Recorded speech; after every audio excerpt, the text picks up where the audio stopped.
ইবনে তাইমিয়া আরো বলছেন, ওয়াকাল বিহাযা ইয়াতাবায়্যান, আমার আলোচনা থেকে সুস্পষ্ট হলো, আন্না আহাক্কান নাসি, সবচেয়ে বেশি মানব জাতির মধ্যে হকদার হচ্ছে বিআন তাকুন হিয়াল ফিরকাতুন নাজিয়া, যেই দলটি নাজাত প্রাপ্ত হবে সেই দল হচ্ছে আহলুল হাদিস ওয়াস সুন্নাহ। কি বলছেন? আহলুল হাদিসে, যে দলটি হাদিসের অনুসারী, সুন্নাহর অনুসারী। হাদিস কথাটি ব্যাপক, যাতে কোরআন হাদিস দুটোই শামিল, আর সুন্নাহ মানে হচ্ছে হাদিস। আহলুস সুন্নাহ ওয়াল জামাত না বলে তিনি বলছেন আহলুল হাদিস ওয়াস সুন্নাহ। মাজমু ফাতাওয়া 347 পৃষ্ঠা। শেখ ইবনে বাজ রাহমাতুল্লাহ আলাইহির উক্তি বলে শেষ করছি এই বিষয়টি।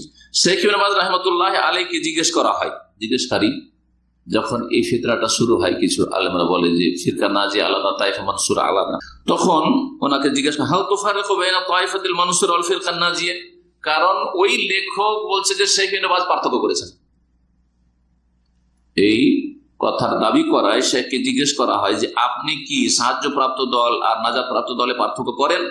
ফাআজাবা সামাহাতুহু, সামাহাতু শেখ ইবনে বাজ রাহমাতুল্লাহ আলাইহি বলেন জবাবে, আত-তাইফাতুল মানসুরা হিয়াল ফিরকাতুন নাজিয়া, যে দলটি সাহায্যপ্রাপ্ত সেই দলটি হচ্ছে নাজাত প্রাপ্ত। হুমা ওয়াহিদাতুন, সেই দলটি হচ্ছে একটি দল। হুম আহলুস সুন্নাত ওয়াল জামাত, সেই দলটি হচ্ছে আহলুস সুন্নাত ওয়াল জামাত। আর ওয়াহুমুস সালাফিউন, তারাই হচ্ছে সালাফকার। আরব দেশে সালাফি বলে বেশি চিনে, হ্যাঁ, এখন ভারত বাংলাদেশে গেলে আহলুল হাদিস বলে বেশি চিনে। জি, ওয়াহুমুস সালাফিউন। জিজ্ঞাসাকারী আরো জিজ্ঞাসা করে যে ইন্না ফুলান ইয়াকুল, অমুক ব্যক্তি, অমুক আলেম বলেছেন যে ইন্নাকা ওয়াফাকতাহু আলা তাফরিক, আপনি নাকি পার্থক্য করেছেন। শেখ ইবনে বাজ জিজ্ঞেস করছে জিজ্ঞাসকারী যে আপনি নাকি বলেছেন সাহায্যপ্রাপ্ত দল আর নাজাতপ্রাপ্ত দল আলাদা আলাদা, হাল হাযা সহি, কথাটি কি ঠিক? আপনি কোন সময় বলেছেন? ফাহাদাবা শেখ আব্দুল আজিজ, শেখ আব্দুল আজিজ রাহিমাহুল্লাহ জবাব বলেন, লা লা, না না, আমি এই কথা বলিনি। ওয়াহিমা, সে ভুল করেছে। হ্যাঁ, আও কালা গালিতা, সে গলত করেছে, সে ভুল করেছে, আমি এরকম কথা বলিনি। শেখ আব্দুল আজিজ রাহিমাহুল্লাহ ক্যাসেট থেকে উল্লেখ করা হয়েছে তার যে আলোচনা ছিল সেই আলোচনা থেকে। এরপরে আর একটা ক্ষুদ্র আলোচনা আছে এই সালাফিদের সম্পর্কে, সেটা এর সাথে মিলিয়ে নেওয়াটা ভালো হবে।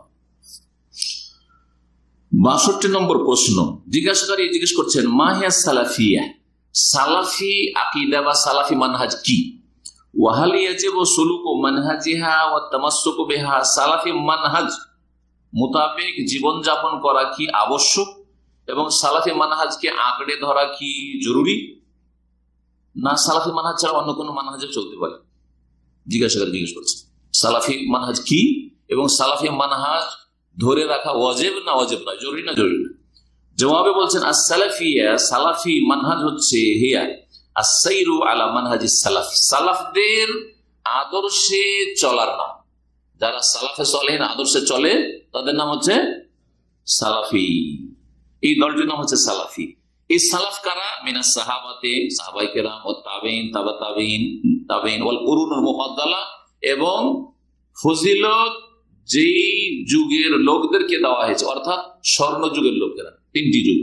নবী সাল্লাল্লাহু আলাইহি ওয়াসাল্লাম কি বলেছেন? খায়রুল কুরুনি কারনি সুম্মা আল্লাযিনা ইয়ালুনহুম সুম্মা আল্লাযিনা ইয়ালুনহুম, সবচেয়ে শ্রেষ্ঠ যুগ হচ্ছে আমার যুগ, আর তারপরে যুগটি, হ্যাঁ, আর তারপরে যুগটি, মানে সাহাবায়ে কেরাম, তাবেঈন, তাবা তাবেঈনের যুগ বেশি।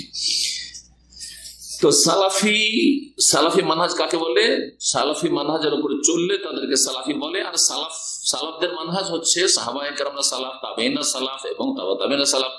আকীদার ক্ষেত্রে, ফাহাম এবং বুঝার ক্ষেত্রে, অসলুক এবং আখলাক চরিত্রের ক্ষেত্রে, আদর্শের ক্ষেত্রে। ওয়াজিবু আলাল মুসলিমি সুলুক হাযাল মানহাজ, বলছেন শেখ সালেহ ফাউযান হাফিজাহুল্লাহ তাআলা যে মুসলিমের জন্য ফরজ এই পথের, এই আদর্শের উপর চলা। সালাফি মানহাজের উপর চলা মুসলিমদের জন্য কি ফরজ। সালাফি মানহাজ কি? কোন একটা মাযহাবের নাম নয়, কোন একটা দলের নাম না, গ্রুপের নাম নয়, বরং একটা আকীদা মানহাজের নাম। যে আপনি এই আকীদা যদি পোষণ করেন, যে আকীদা সাহাবায়ে কেরামদের ছিল, রাসূলুল্লাহ তাবেঈনদের ছিল, আর তাবা তাবেঈনের ছিল, আইম্মা আরবা 4 ইমামের ছিল, হ্যাঁ, মুহাদ্দিসিনদের ছিল, এই আকীদায় যদি আপনি পোষণ করেন এবং এই মানহাজের উপর চলেন, আর যখনই আপনার উপর কোন ইমামের আলেমের ফতোয়া ভুল মনে হবে, সেটা ছেড়ে দিয়ে কোরআন হাদিসের দিকে চলে যাবেন। কোন ক্ষেত্রে ইমাম আবু হানিফার কথাকে প্রাধান্য দেবেন, কোন ক্ষেত্রে ইমাম শাফির কথাকে প্রাধান্য দেবেন আপনি, হ্যাঁ, কোন একটা মযহাবের অন্ধ পাবন্দি করবেন না আপনি। এটা হচ্ছে সালাফি মানহাজ। এটি ছিল সাহাবা ইকরামদের তরিকা। সাহাবা ইকরাম মাসআলা জানতেন কারো কাছ থেকে, আর যখন বুঝতে পারতেন যে না আগের কথাটি তো ভুল ছিল, নবী সাল্লাল্লাহু আলাইহি ওয়াসাল্লাম তো এরকম হাদিস বলেছেন অমুক সাহাবীর কাছে পেয়েছি, তখন সেদিকে ফিরে আসতেন। আল্লাহ তাআলা মহান আল্লাহ বলেছেন ওয়াস-সাবিকুনাল আউওয়ালুনা মিনাল মুহাজিরিন ওয়াল আনসার ওয়াল্লাযীনা ইত্তাবাউহুম বিইহসানিন রাদিয়াল্লাহু আনহুম ওয়া রাদু আনহু। সূরা তাওবার আয়াত নম্বর কত? 100 নম্বর আয়াত, সূরা তাওবার আয়াত নম্বর 100। এই আয়াত এখানে কিভাবে দলিল পেশ করলেন? ওয়াস-সাবিকুনাল আউওয়ালুন, যারা অগ্রগামী,